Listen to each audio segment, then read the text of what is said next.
భూయి మరియు ధను డైనో ఒక గ్రామానికి దెయ్యాలను తరిమి కొట్టడానికి వెళ్తారు.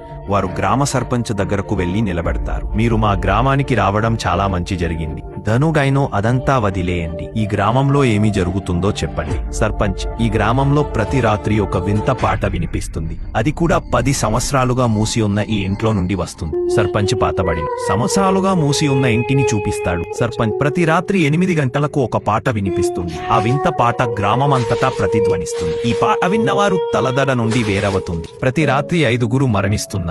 అందుకే గ్రామ ప్రజలందరూ గ్రామాన్ని విడిచి వెళ్లిపోయారు. ఇప్పుడు మీరే ఏదైనా చేయాలి అన్న. నేను వెళ్తున్నాను. ఇక్కడుండడం ప్రమాదకరం. ఇది చెప్పి సర్పంచ్ అక్కడి నుండి పారిపోతాడు. వారిద్దరి ముఖాలు పాలిపోతాయి. అయినప్పటికీ ధైర్యం తెచ్చుకొని ఇద్దరూ ఆ ఇంట్లోకి వెళ్తారు. వారు ఇంట్లోకి వెళ్లేటప్పటికీ సాయంత్రం అవుతుంది. ఇద్దరూ పైన ఉంటారు. ధను డైనో ఆ పాట నుండి తప్పించుకోవడానికి హెడ్ ఫోన్లు పెట్టుకుంటాడు. భూమిపై ఎటువంటి ప్రభావం పడదు. అప్పుడే రాత్రి 8 గంటలవుతుంది.